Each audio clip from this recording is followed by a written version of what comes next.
Let me ask you a question. What if the deal was not the problem? What if the money isn't the problem?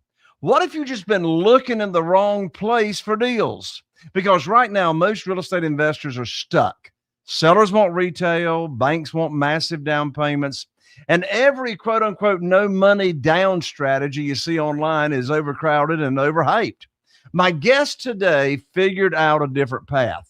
Over 4 years of trying and failing at the usual real estate investing strategies, Matthew Porcaro discovered a little known government backed renovation loan that completely changed the game.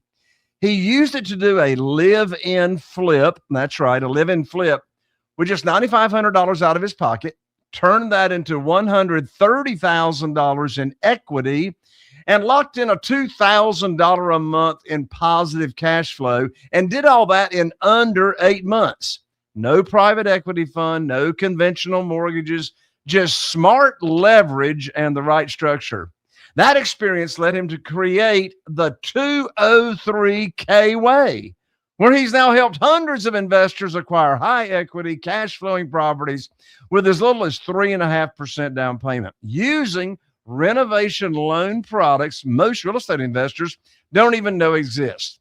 Now, if you want to expand how you think about funding deals, raising private money without chasing hard money lenders, this episode is going to open your eyes. In just a moment, you're going to meet my friend and guest, Matthew Porcaro, right after this. If you're a real estate investor and are wondering how to raise and leverage private money to make more profit on every deal, then you're in the right place. On Raising Private Money, we'll speak with new and seasoned investors to dissect their deals and extract the best tips and strategies to help you get the money, because the money comes first. Now here's your host, Jay Connor. Matthew, welcome to the show, my friend.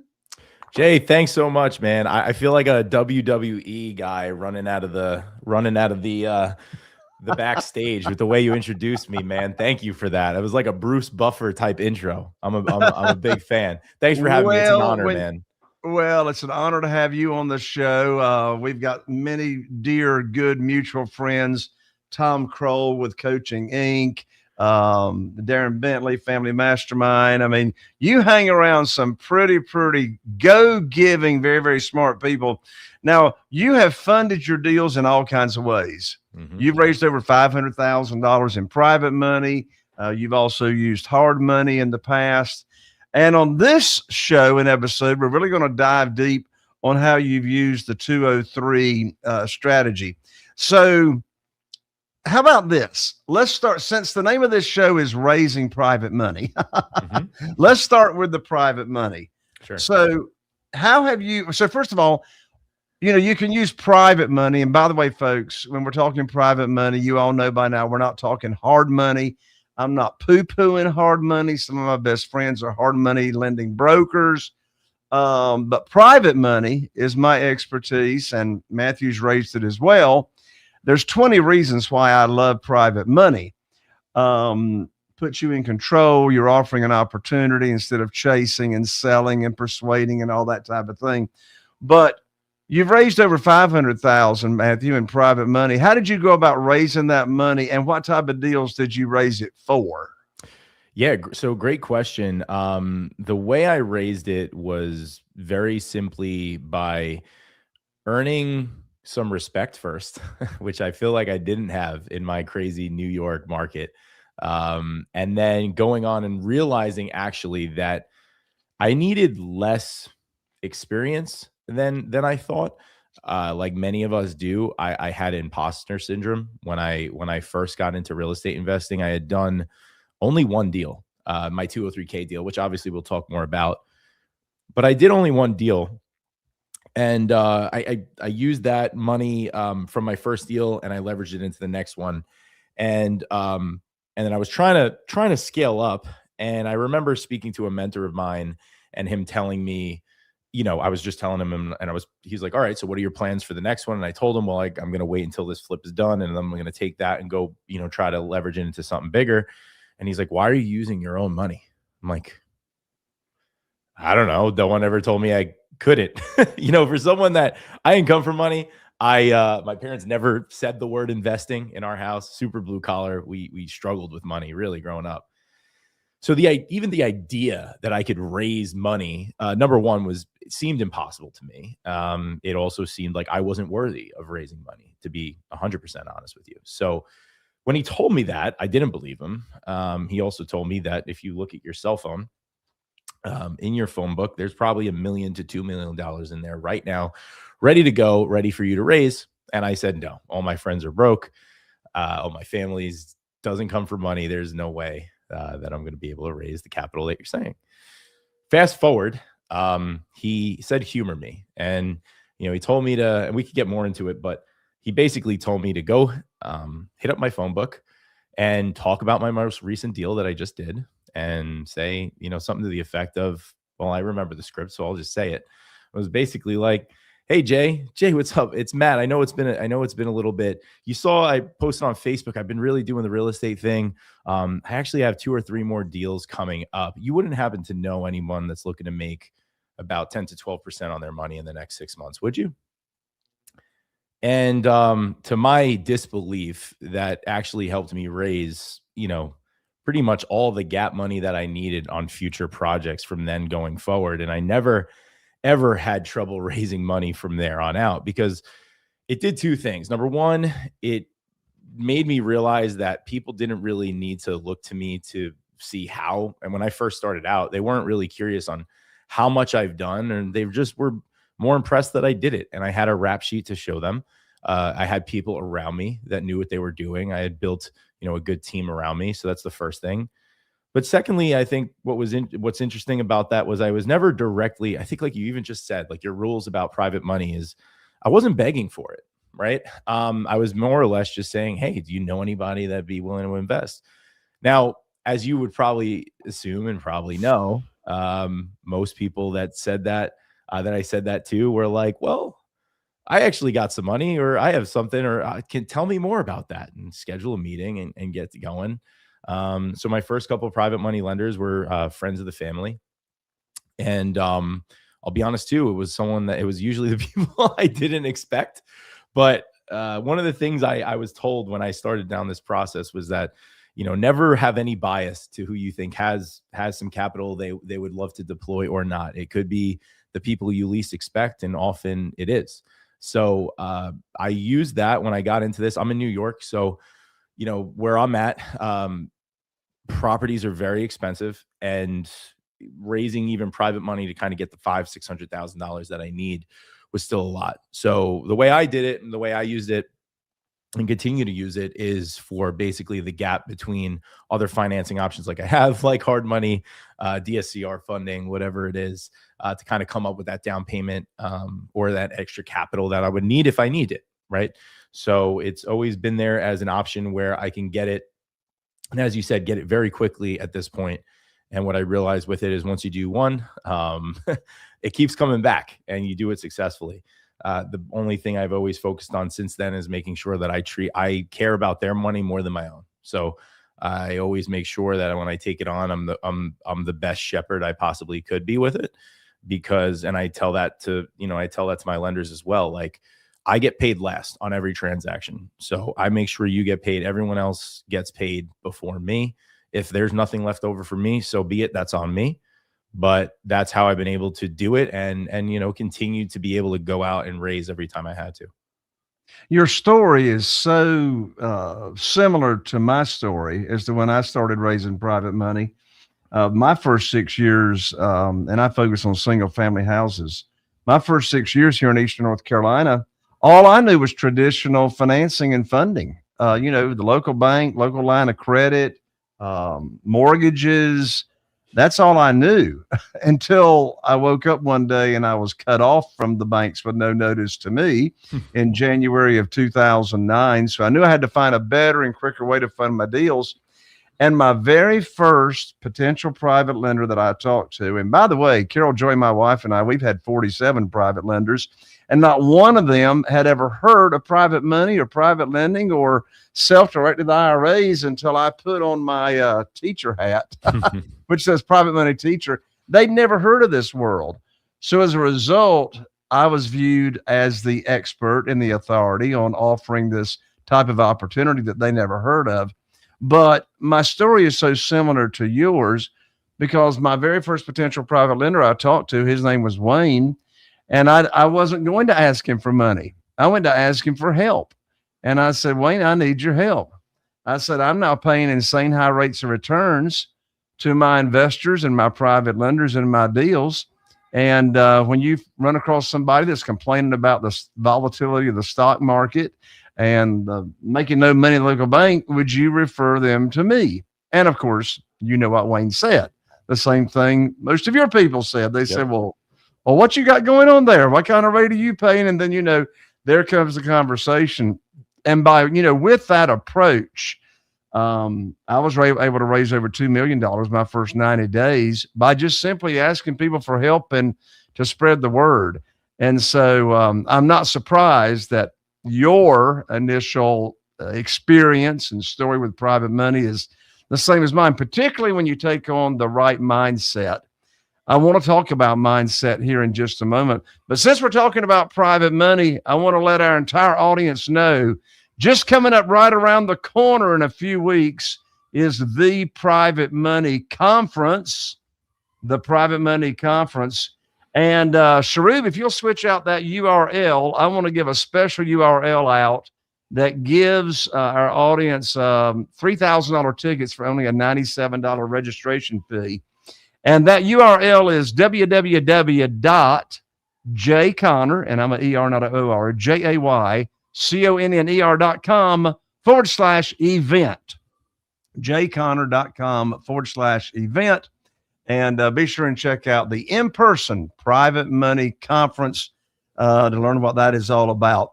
Back to us, Matthew, the mindset, so important.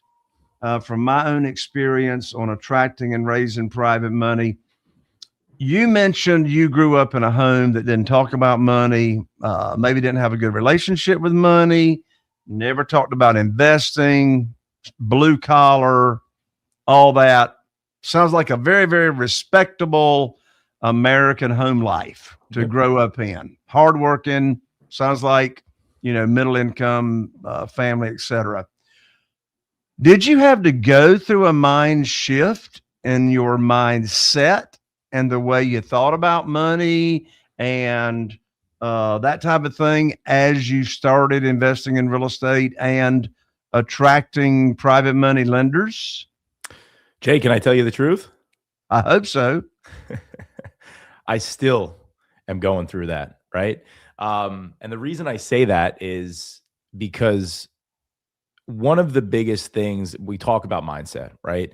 What we don't realize is, and what I've realized over time is, to no fault of my parents, right? We talk about, I didn't come from money, but many people don't. And I love my parents to death. I mean, thank God they gave me what I needed. And like you said, they just didn't have the understanding. It's not, no one ever taught them. And they, my dad was a hardworking guy. He had his own construction business. My mom was a stay-at-home mom, right? So they did the best they can with what they had. But at the same time, growing up, there's a lot of subconscious stuff that gets put in your head that you realize as you get older becomes really hard to break. It's called programming. Yeah. And I think, and I think the reason I share this, because you talk about mindset, and the shift for me, it was never a pivotal moment. I mean, there's a couple points, and I'll make one or two, but I think for everybody, it's like, depending on where you come from, it's always an evolving process, right? It's your relationship with money and investing and real estate has to evolve with time. And you can't expect it that, not so much that it doesn't happen for some people, but for me, it was never like a light bulb switch. It was a culmination of observations I made throughout my life. And I think, the first big one is when I was young, seeing that it seemed like money-related conversations were generally the cause of stress and anxiety in my house growing up, right? So as a young 6, 7-year-old kid, like you said, that programming gets in my subconscious brain that probably doesn't even understand money yet, is just being labeled with, hey, money causes stress, or if there's a lot of it, it causes happiness. And it just made that wire, right?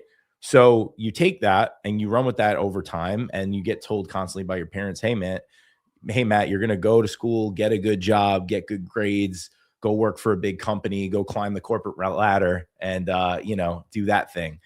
So I did that. And I wasn't a good student by any means. I just want to be clear about that.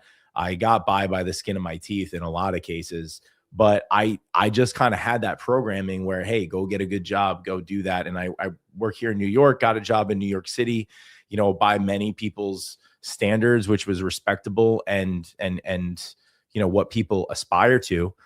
But that being said, Jay, I got into the rat race, we'll call it, and it's definitely a rat race in New York City. I was commuting 3 hours a day, hour and a half back and forth from, the suburbs to New York City every day, and was realizing very quickly that this isn't how people get rich either, right? What my parents thought was how people, are financially free isn't really the way that made sense to me. So, I ended up doing a lot of research myself because I am very inquisitive, and, was reading a lot about how do people get rich and blah, blah, blah. And, I ended up reading a book, which probably no one's ever heard of before, called Rich Dad, Poor Dad. And, it's funny because it seems almost so cliche at that point. How many lives it's changed. I know it's changed mine. For a kid in my situation, working class, growing up, where the word investing was never even mentioned, that book is a life-changing, mind-altering book. It started with that. But as I said before, it didn't end with that. It continues every day. I always try to remember back and put myself back on how do I make sure my spending habits correlate with what I'm trying to do in real estate in every aspect of my life, right? Just because I'm investing in real estate, how do I diversify it? But that was the big level. I think the other big aha moment for me with regards to real estate and investing in general was realizing that there's so much more money out there willing to be lent than you think. And we think that money is the problem, and money's not the problem. It's everything else. And not to say nothing, there's all different problems. But what I realized was when you have the right people, you have the right deal flow, you have the right intention, you could present something good. There's more money. I read somewhere, I think it was like a Dan Pena book, who, Dan Pena, maybe he's crazy old dude, but he's a maniac, but he's very divisive, but he wrote a book called Your First 100 Million. And I think it said somewhere in the book that there's way more money willing to be lent currently than there is in circulation, like tenfold. And I thought that was a crazy stat to think of. Like, there's plenty of funding out there. You just need to bring people the right stuff. And when you have the right stuff, the financing actually becomes the easy part, or the part with the least amount of resistance. Is how do you find the right team, have the right systems to deploy it, have the right people around you, and bring the right investments and opportunities to the people that are looking to invest in it. I've been saying the same thing for years in different words, and that is there's more money available than there are deals. Oh, absolutely. Yeah, that's an easier way to say it probably than Dan Payne. And the reason I know that is that I've got more private money, what I call sitting on the shelf, meaning it's been pledged to me. They want me to put it to work. But it's there's more money than there are deals. Now, I'll tell you, when I had my mindset shift, hadn't been raising private money too long, but Carol Joy, my wife, and I, we received a handwritten note in the mail that thanked us for being a part of changing their retirement years. This was a couple that was, living off of retirement, they had some money in the stock market, but they're very conservative. And when we started paying them 8%, not 10%, not 12%, but 8%, It changed their retirement years in a way to when they said in that letter, we have been able to travel back and forth to Florida I'm in North Carolina, back and forth to Florida to visit our grandchildren as often as we want to without worrying about money. That's when I had the light bulb go off in my head to where what I'm offering in this opportunity is just as important, if not more important, to them than it is for the funding of my deals. And so it's all about creating these win-win-win scenarios. My dad just turned 92 years old, Wallace God Calmer. bless. Amazing. He's developing a 350 new home build development right now at 92 years old. Oh, I love one it. One of these days I'm going to say, Dad, can't we leave the office and just go home? But anyway, he's wide open. And Dad told me many times decades ago, he said, Jay, if everybody cannot win and everybody doesn't have some meat left on the bone, don't do the deal. Yeah. Couldn't agree more. It's not a zero-sum game. Everyone could win. Absolutely. And there's plenty, and with the abundance mindset, there's plenty to go around for everybody. So in the short time that we've been visiting, Matthew, I sense something. Tell me if I sense something correctly. Mm-hmm. Would you call yourself spiritually motivated and faith-based? It's funny you say that. I was brought up in a Catholic, very religious household. I went to Catholic high school. And I'll be honest, I keep saying that to you. I'm an honest guy, but I guess I'll be frank. When you go to Catholic high school, when you're a teenager, you kind of go against the grain, right? You want to be a contrarian. You want to go against it. And I steered away from my faith for a bit. And I would even say just recently, I started seeing it more and more work its way back into my life. And it's been an incredible kind of, I don't want to sound cliche, but awakening for me. I realized that there's so much more to life than the secular stuff. And as I've been looking into it more and more, it's not, no matter what you believe in, right? Everyone has, some, maybe, I wouldn't say everyone, but a lot of people have faiths from every different, part of the world and culture and belief. But I think what I hang my head on the most when it comes to faith and spirituality is knowing that this is just bigger than me, man. Like it's okay to confide in, a greater being, God, Jesus, and just kind of submitting to the fact that it's bigger than us. What happens, things don't happen to us, they happen for us. And how you take that and kind of that, I don't know, man, it's really, really awakening for someone, again, that's new to exploring his faith like myself.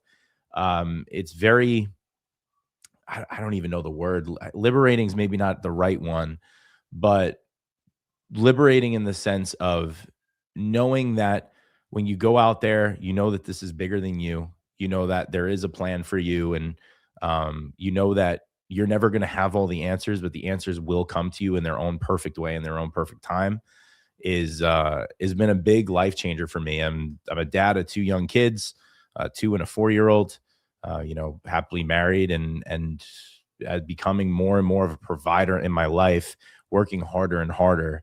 It's been a blessing to kind of tap back into my faith and know that I'm not alone in this. And I don't have to have all the answers all the time, right? Sometimes being like kind of an A-type, alpha type role, sometimes just like feeling like you always have to have all the answers and everything needs to be secular. No, it doesn't. You could trust in the Lord. You can trust in, the universe to know that you're going to end up where you need to be as long as you're a good steward of whatever you got in front of you. You just said something that resonated with me. And you said that is realizing that I'm not alone. I'm not in this by myself. And there's something bigger than me, That reminds me of a short story I'll share. And then we're going to dig into this 203K way of funding that everybody's been waiting to hear about. Sure. But not long ago, I was riding with a dear friend here in town. and we'd gone to get coffee or whatever. And out of the blue, he said, of course, and he knows what I do, real estate investing, and also, teach real estate investors how to raise private money. As a result, Carol Joy and I travel the nation all the time, speaking at events and, Zoom trainings and stuff. And so out of the blue, my friend says, Jay, let me ask you a question. I said, okay. He said, when is enough enough? And I said, well, I think I know what you're asking, but let me dive in. I said, how can you say that a different way? When is enough enough? He said, well, he said, Jay, he says, and I know you all don't have to be working as hard as you are and, doing all the traveling and, the real estate investing and the coaching and et cetera, et cetera, et cetera. He said, how do you reconcile the Apostle Paul saying to be content with whatever station of life you are in and whatever circumstance you find yourself in, to be content? I said, now I understand the question. And I said, it's a great question. And I said, here's the answer to when is enough enough? And the answer is enough is never enough when it's not about you. When it's not about you, enough is never enough. Let's dive into this 203K way. I love it. Great foray too. That you've pulled a community together on, Matthew. Yeah. So you got the 203K loan. It's a government loan. So walk us through, how does this 203K thing work? Sure. So like you said, it's a government-backed loan. It's an FHA product. We've all heard of FHA before. And if you haven't, FHA is the government-backed federal home buying, actually insurance program, right? So the government doesn't lend you the money, but it insures the money. Basically, all it is it allows home buyers to buy a house for only 3.5% down, has the, we'll call it the easiest requirements in terms of getting a mortgage. And the whole point of this program was to get more people into houses, because while the United States, government maybe doesn't do everything right by any means, and many governments don't, they do understand the importance of the housing market in the United States. They understand that, like you said, you're a single family investor. Single family home ownership is the core of the fabric of our society. It really is the American dream. We call it whatever it is. Having a piece of the pie is so important. So FHA is this low down payment government backed program to help more people get into homes, right? Makes financing very favorable, allows more people to get in. The 203K version is their renovation rehab portion. So what it does is it allows you, just like the two FHA mortgages, it allows you to get all the money to purchase the house. But in addition to that, it gives you all the money to renovate it that you need for the renovation budget. Plus it gives you the ability to wrap in closing costs. You're able to wrap in up to the first 12 months mortgage payments into the loan, so you don't have to make a payment on it out of pocket while you're renovating it. So essentially what it is it's a great way to get yourself started into the game. And rather than buy a house that's move-in ready and kind of just, make your mortgage payment every 30 days for 30 years, the way I looked at it as an opportunity. Well, if I looked at it through the eyes of an investor, how do I get myself started with I don't own a house yet. How do I get my first house to be a nest egg that I could build equity with, build some cash flow with using house hacking, which we could talk more about.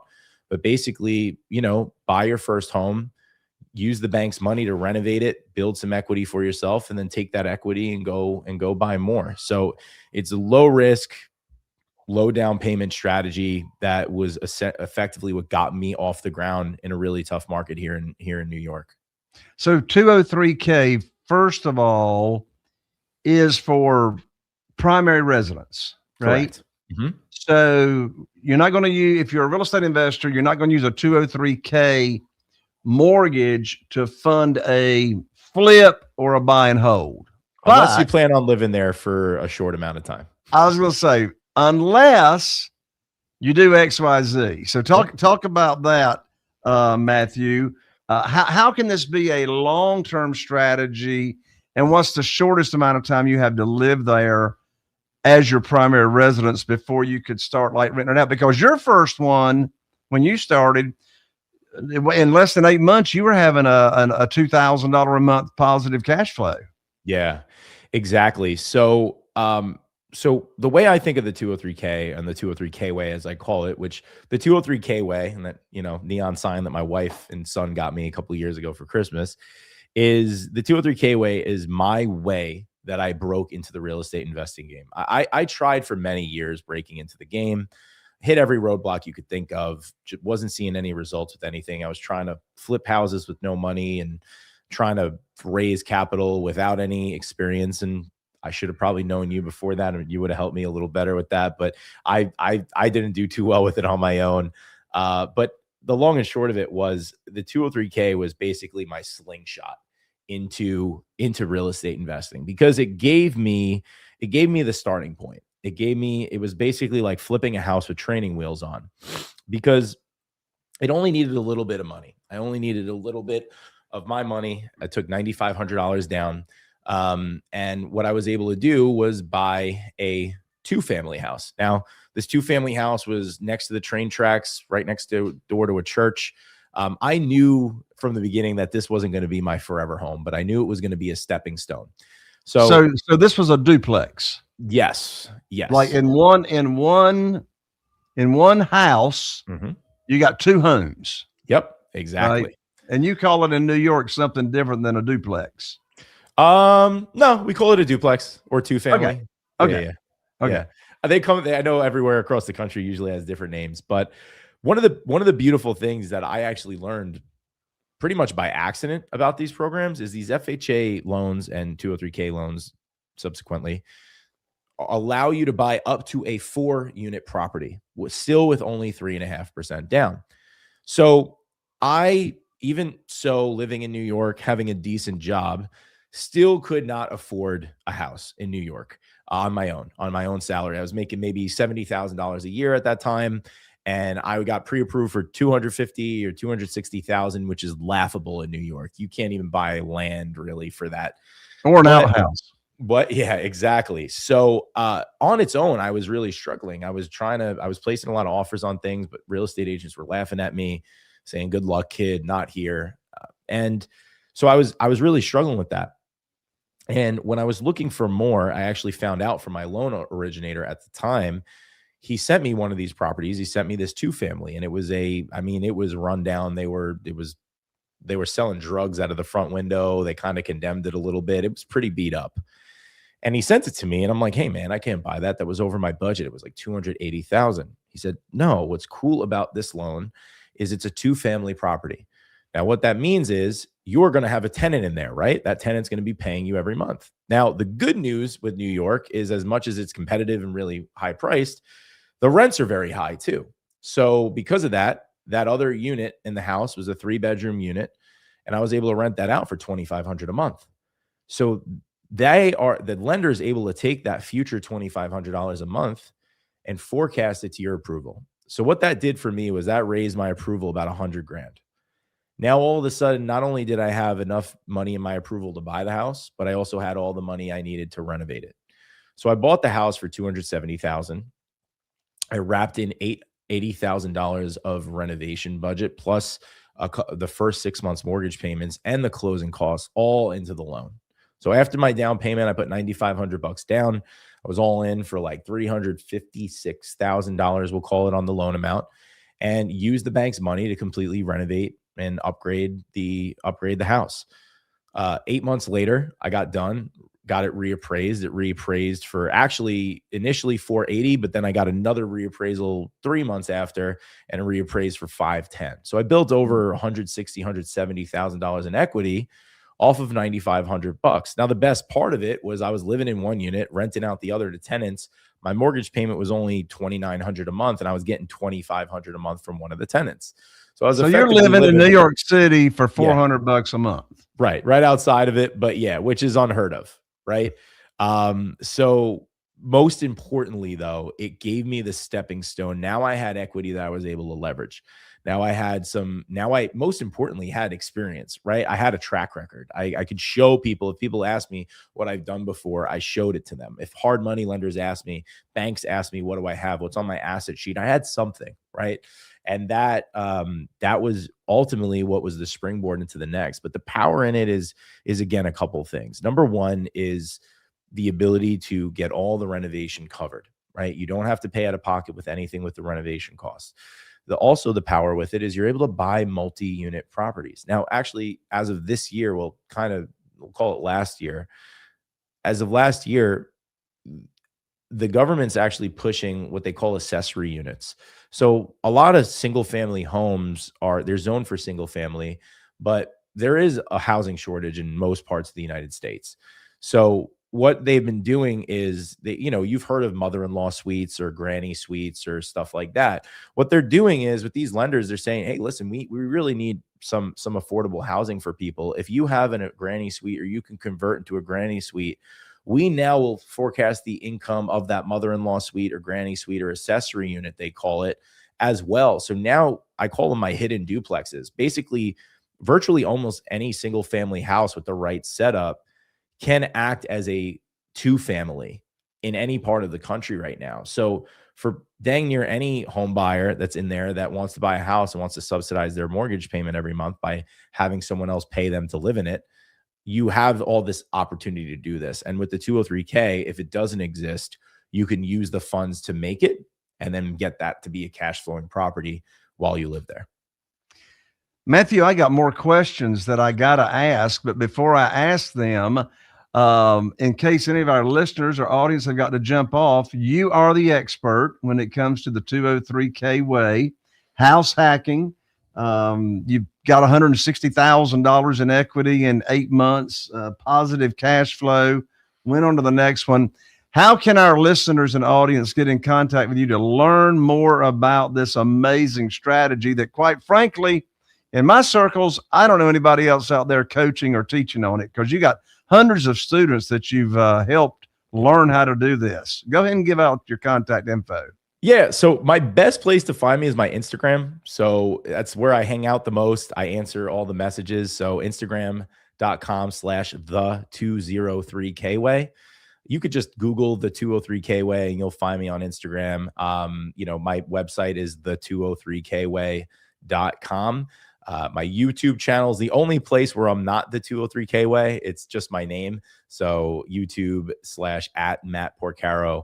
But, you could find me anywhere. And as you said, not many people talk about this. And there's a lot of reasons why, which we could get into in another one. But I just realized when I did this and did it successfully, I just could not believe that agents and lenders don't talk about it. I had gone from a kid that was struggling so much, couldn't find a way in, to getting through this, looking at the $150,000 in equity I built, having a place to live that I was basically paid for. I mean, I now rent it out I still have that property. It's a cash cow for me.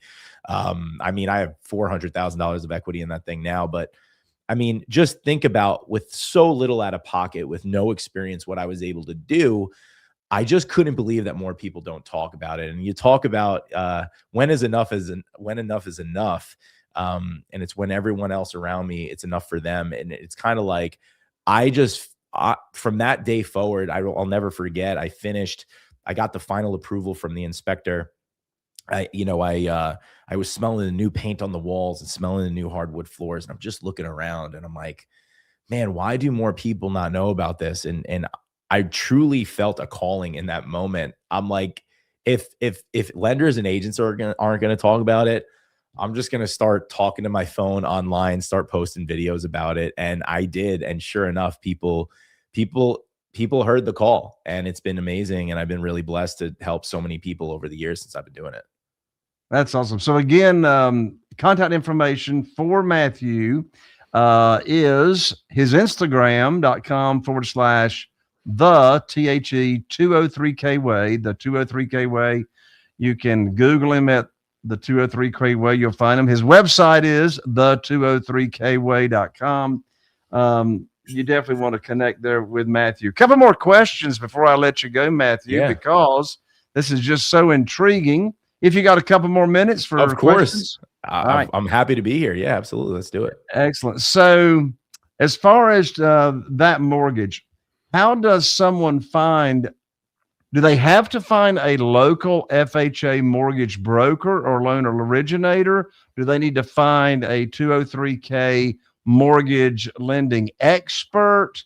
What is your advice that you give to people that want to go find somebody that's licensed in their area to do this mortgage? Sure. So it's a big one. What you said, and you know what you're doing, right? So that is one of the biggest swinging hinges on this process, right? The reality is most lenders maybe can do them, but most lenders should not do them. Okay, it's like anything else in life. If you specialize in it, it's going to be a lot easier, a lot simpler, right? If I need heart surgery, right? God forbid, if I need heart surgery, I don't go to my primary care doctor physician for the heart surgery, right? I go to a specialist, right? And the reason I go to the specialist is because a heart surgeon, now the doctor might be qualified to do some surgery and they can do it. They're a generalist. But if I want someone that's going to work on me, I want the person that's going to always work on me, right? Another good example I say is, I have a Porsche, and if I want to bring my Porsche, I could bring it to a regular mechanic, a regular gas station. If I need an oil change, could a regular mechanic do the oil change on my car? Probably. But would I rather the mechanic that only works on Porsches to work on my Porsche, right? So the same rules apply for this. How do you find these lenders? At the end of the day, they do exist out there. There's lenders out there that specialize in renovation financing. The biggest red flag is usually if they say, oh, we can do that, or we've done it before, right? I've tiled a bathroom before. Jay, you wouldn't want me to tile your bathroom.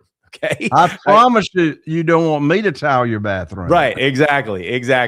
Can I do it? Sure. Do you want me to do it? Absolutely not. Right. So the idea here is there's a lot of different lenders out there. Now, obviously, I've been lucky enough over the years to build a network of those. If anyone listening, you could go to the 203kway.com/lender, and that'll put you in contact with my lending team and my lending partners that specialize in this type of financing. But even if, let's just say you're local, it doesn't have to be local in your market. Like my lending team covers all 50 states. Lending, especially mortgage lending at this point, for residential mortgages. So Matthew, you've got lending partners. Yes, we absolutely. Well, they don't need to look anywhere else. No, they don't. But I always like to keep them honest. And even if one of my partners come out there and do talk with them, the biggest thing I always say is no matter who you're talking to, you should feel like this is not something that they do, like that they can do. It's something that they do, if that makes sense, right? It's something that absolutely they specialize in it. You don't want to leave this up to someone that's never done it before, because if you do, it will go a little haywire. Yeah, for sure. Well, it's like, should a real estate investor that has never borrowed private money go out there and do it by themselves? No. No, right? No. Yep. So, same with you. If someone's interested in this 203K way mortgage financing, primary residence, house hack it for a few months, get a bunch of equity, move on. Then for goodness sakes, get in contact with Matthew. He's already got the lending contacts. Yeah, absolutely. One more question, because it's just an intriguing topic. Yeah. And that is, you've got your 3.5% down payment. Mm-hmm. That's required there. My question is, when it comes to the renovation part, I assume that an appraiser would have to give the lender an after repaired value appraisal. I'll repeat that. An after repaired value appraisal, not a as is appraisal, in order for the lender to know what's the maximum that they can lend out on this project. Jay, you nailed it. Now, the sad part is most loan officers don't even know that, but you know it. So it just goes to show you what you could run into sometimes. Yes, you're absolutely right. And this is, you ready to have your mind blown? This is kind of, for a real estate investor, it's going to blow your mind. Okay. Blow my mind. Yeah. You're absolutely right. They go after the after renovated value. So when the appraiser goes up, so the process goes like this, right? You find a property, you get it under contract. Okay. someone comes out called a 203K consultant. It sounds scarier and bigger than it is. What it is they're a home inspector. So just like when you buy a house and you buy a home and the first thing that happens is an inspection, right? A regular arm's length transaction, right? The first thing that happens is an inspection. In this, it's a 203 HUD consultant inspection. Pretty much all 203K consultants are home inspectors. They just also have this other feather in their hat, which is 203K consultant, where what they do is they look at everything that needs to be done and repaired in the house. They write up a scope of work of what needs to be repaired. And then they also talk to you, the borrower, and they say, hey, Jay, what do you want to do to the house? Here's what needs to be fixed. Roof needs to be fixed. You got to replace the windows. You got to update the electrical. What do you want to do? You're like, hey, you know what, Matt? I want to upgrade the kitchen. I want to redo the kitchen, add new cabinets, new countertops. I want to add a bedroom in the back part of the house and, change the siding. The consultant writes up a whole scope of work for you. Right. So that's the beauty of it is contractors hate writing scopes of work. People don't know how to write a scope of work, but this consultant, this inspector is writing that up for you. So that's very clear for you to have. Now that what they use, now that you have that scope of work and you bid that out to a contractor agrees on that scope of work. The contractor could be any licensed and insured contractor. There's no such thing as a certified contractor. It's a myth that gets perpetuated. Licensed, insured, and experience, right? Not just someone that just flies by the seat of their pants, right? The contractor, you come to an agreement, contractor gets the final say on the number. That number goes to the bank. The bank then sends out the appraiser. So the appraiser goes out with that scope of work and they see, okay, here's the house in its current condition, but what's actually going to happen? So I'm not going to appraise it based on that. I'm going to look at what you're going to do. Okay, you're going to have everything brand new. You're adding, 200 square foot off the back. And then they're going to do, as you said, what's called a subject to appraisal. They're looking on the ARV. Now, here's the part that's going to blow your mind.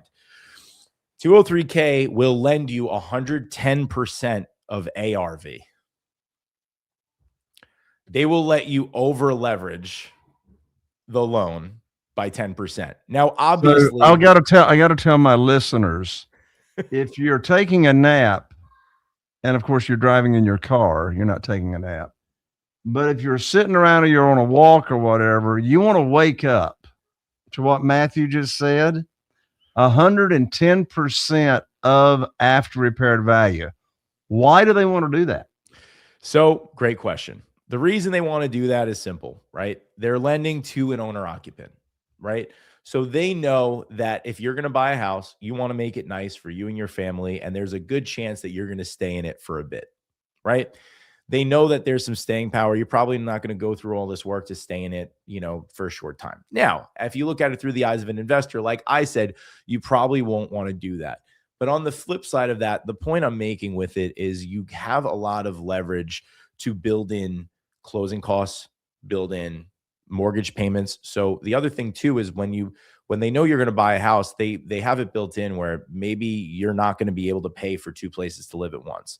Now, I was lucky. My parents still liked me and I was able to live in their basement for no cost, basically. And I was able to still wrap in the payment. So I didn't have to pay for a house that I couldn't live in out of pocket. The beauty there with that leverage point is use it to your advantage to keep money in your pocket, not to over leverage the financing. We don't want to do that. We've all learned from that, I think, many times in the last 20 years, 30 years, right?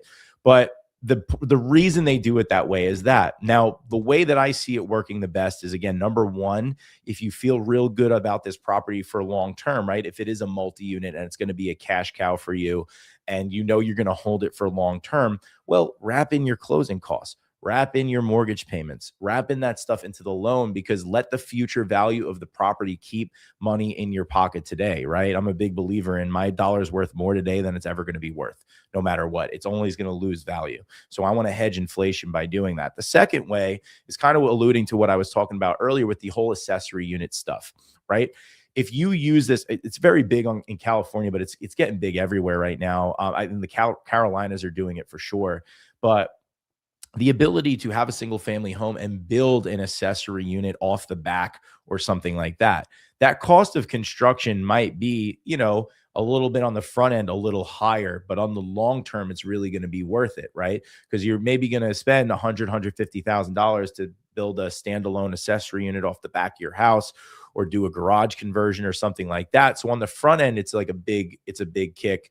But if you could get that $150,000 unit that you just built cash flowing you $1,500, $2,000 a month. If we go back to the old-fashioned 1% rule, that's crushing the 1% rule in every way, shape, and form. So it's a great way to leverage it to basically build in equity and build in cash flow potential to the property. But as you said, it's something you want. With great power comes great responsibility, right? You want to make sure that we're not using that to over leverage ourselves. We want to use it in a smart way. That's what I teach. And what I always talk about is, how do we use this as an asset? I'm a big believer in, Robert Kiyosaki says it in the book. I think it's a good way to kind of round it out. Robert Kiyosaki says in your book that your own house is a liability, not an asset. And I agree with him on that. I'd say for 99% of people, it's a empty canvas that people paint on with money every month. They over leverage. It's a really good savings vehicle at best, wealth preservation maybe at best. But an investment by definition is something that puts money in your pocket. Okay. A regular house for most people isn't that. I believe if you do it the 203K way and you start out and you do this a couple times, whatever, your first or next house absolutely can be an investment. It could be one of the best investments you ever make. You just need to treat it as such. Is it paying me to live there every month through house hacking? And then am I able to buy something that's undervalued? You do a value add opportunity, add square footage to it, add another unit off the back, build equity into it using the bank's money, so that immediately I'm capturing that equity that my parents waited 20, 30 years for. Well, I like getting that $160,000 in equity that you got in the first 8 months of doing that deal. That's just an amazing story. Does 203K way allow you to do the work yourself, or does it have to be done by a licensed general contractor? Great question. Licensed general contractor. And I always like to give the reason why. Reason why is this. They know that even if you are a general contractor, even if you're qualified to do it, remember, this is an income-based mortgage. They're qualifying you based on your income, W-2 earner, 1099 earner, whatever, right? It's income. They're looking at your debt to income ratio. It's not an asset-based lending. So they know that you have a full-time job that's allowing you to pay for this house. They know that if you're an accountant, but you're really handy, you're going to go to work. You're going to work all day because that's what you're paying for. That's how you're getting your salary. You're going to come home. You're going to eat dinner. You're going to play with your kids. You're going to put your kids to bed. And you thought that you were going to work on the bathroom, again, tiling it like me, and you're going to do it yourself to save money. And they know that what's going to happen is it's going to be Tuesday night. You're done with dinner. You put your kids to bed. It's 9 o'clock. And you're like, oh, I can't do it. I'm going to go to bed. The reason they do that is to protect you. I know you've done flips and you're very experienced with this. I even came from the construction background, and I've learned that anytime I tried to do it myself to save money, all it did was lose me in time and stress. So you can't do it yourself, but I always tell people, look at that as a positive, because trust me, if you go and think you're going to save money or save something out of it, you will be humbled. And if you don't believe me, go try it. And I would rather you learn from my mistakes. Yes. And as we said, for goodness sakes, if you're starting out, work with somebody that's done it. Do you know about, typically FHA rates, mortgage rates are less than conventional rates. Do you know about on average how much less a 203K rate would be, say, from a conventional rate?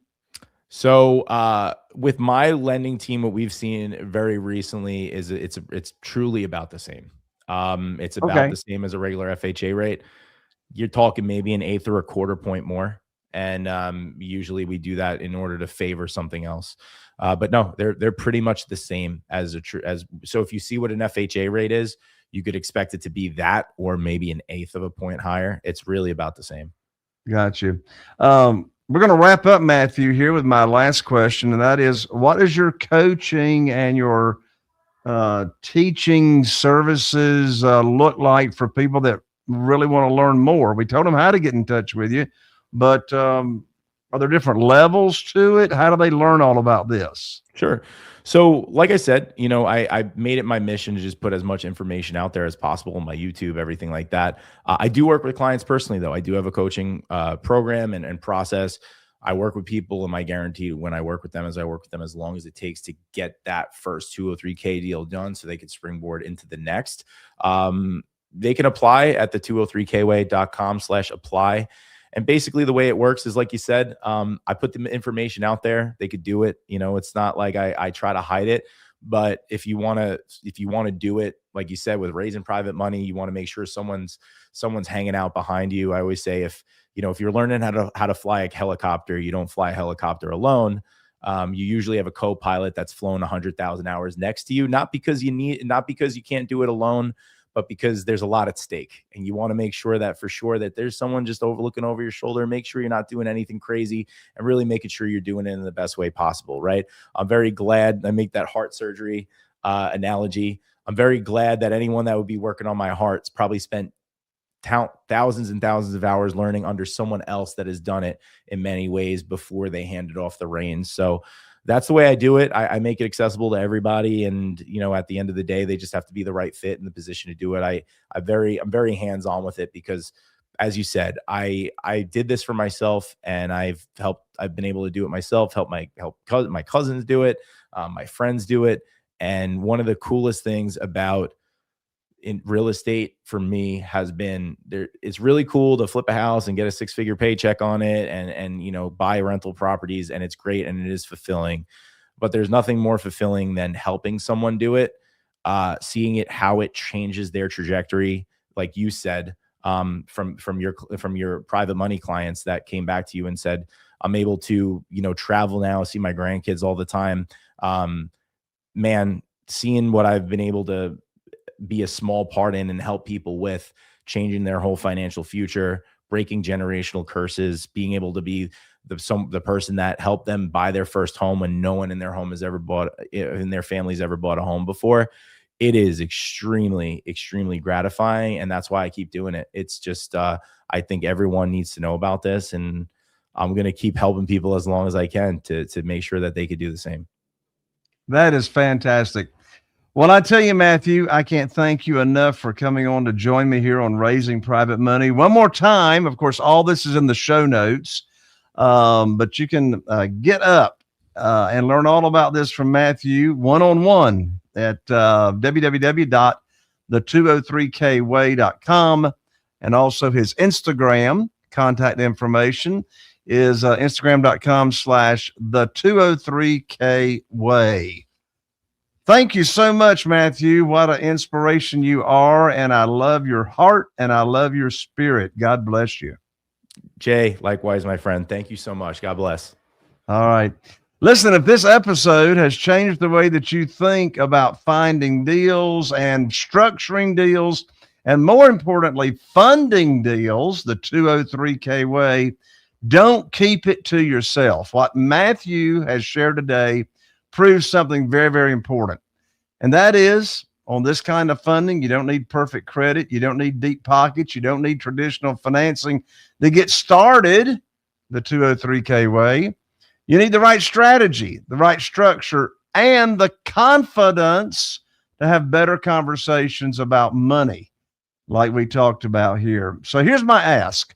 If you got value from today's episode, follow my podcast, Raising Private Money, subscribe, leave a review, give me 5 stars, because it's those reviews that help us reach more real estate investors who are stuck, frustrated, and only one breakthrough away from their next deal. And share this episode with one other person that you hear them saying, I just don't have the money to do the deal. This just might be the episode that changes everything for them that you share the episode with. I'm Jay Conner, the Private Money Authority. This is Raising Private Money. And I'll see you right here on the next episode, where we'll continue to show you how to fund your real estate deals without relying on banks, hard money lenders, or anything traditional. God bless you. I'll see you right here on the next Raising Private Money. Are you feeling inspired by the knowledge you gained in this episode? Then head over to jconner.com/moneyguide. That's jconner.com/moneyguide, and download your free guide that shares 7 reasons why private money will skyrocket your real estate investing business right now. Again, that's jconner.com/moneyguide to get your free guide. We'll see you next time on Raising Private Money with Jay Conner.